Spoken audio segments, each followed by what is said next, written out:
top 3 favorite World Showcase pavilions at Epcot. And I let them choose up to 3, but no more than that, please.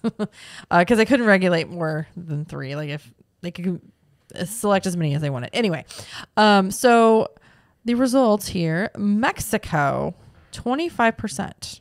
That was number 1. France got 18%. Let's see. Japan got 11. Germany got 12. Norway got 11.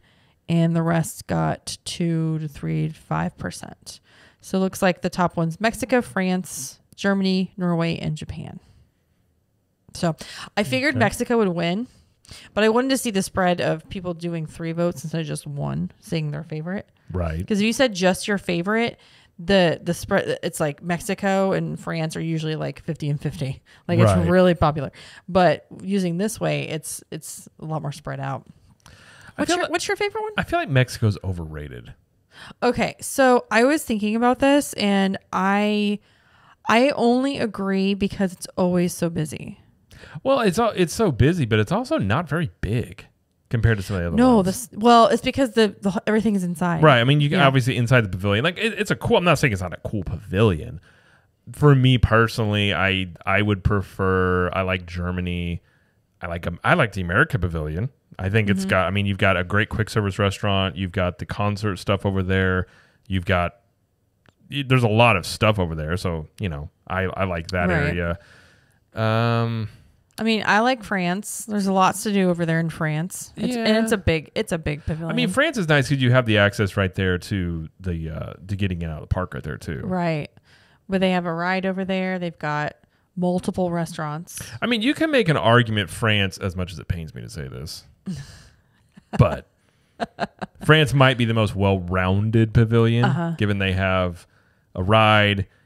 They have the perk of being easily get in and out of the park from there. You've got a waterway right next to it. You got food and restaurants, and then you go back in there, and it's got a bunch of extra stuff that you can't really see from the outside. So, I mean, it is one of those where I get why people really like it. It's just always busy, but that's kind of why we usually skip it when we walk by. Yeah. Because, I mean, it's just a lot of hassle. First of all, we have a stroller and we have to park that and have to go inside. But there's always a line for the margarita stand. There's always a line to get into the cantina. There's always almost always a line to get into the actual pavilion. And once you get in there, it's like shoulder to shoulder people, like especially on like the weekends. But they do have the ride. They do have the restaurant inside. They do have La Cava, which is very popular. I mean, there's a lot of good things about that pavilion. I can see why it's first place on the poll. For me personally, it is not first place. I would say probably France is first place for me. I do enjoy America. But I do like Germany. I like Japan. I think my most disappointing in terms of like potential that it could be pavilion is Italy. I feel like Italy has it goes deep back there, and you've got, man, if you did the food right, it should be a beeline to Italy for every festival or food. I mean, they got Via Napoli, like they do have some good food, but for the most part, I feel like it underwhelms just about every single festival. Yeah. And but it's got that beautiful area. Yeah, and Italian food is so good. Like how do you, I don't get it. I feel like it's probably the most disappointing pavilion out of the, just in terms of like what it could be. Because it literally, there's no reason it shouldn't be like a top 3 to 5 pavilion. Are you talking about just the festival food? I'm talking like in general. I don't feel like many people really are like, I'm going to head to Italy. I feel like Italy for a lot of people, and given how much we've been there with other people as well, people basically just walk through Italy for the most part.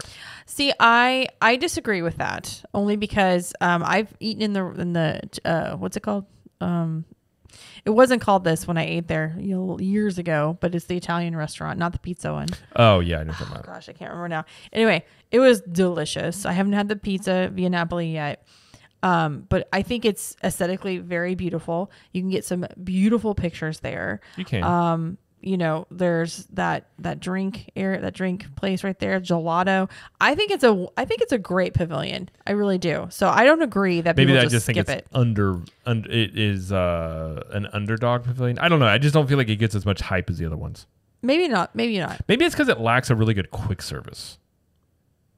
Maybe. Like with Italian food. Well, it's got the pizza window. That's it, right? Yeah, but the pizza window isn't via Napoli either. So it's like, I feel like... No, I mean, that's the only quick service there? Yeah, I think so. Okay. But I feel like if you had really good Italian quick service, like, man.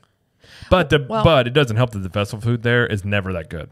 Like, it's usually... I don't know the last time we said Italy was go check out the dish in Italy. Right.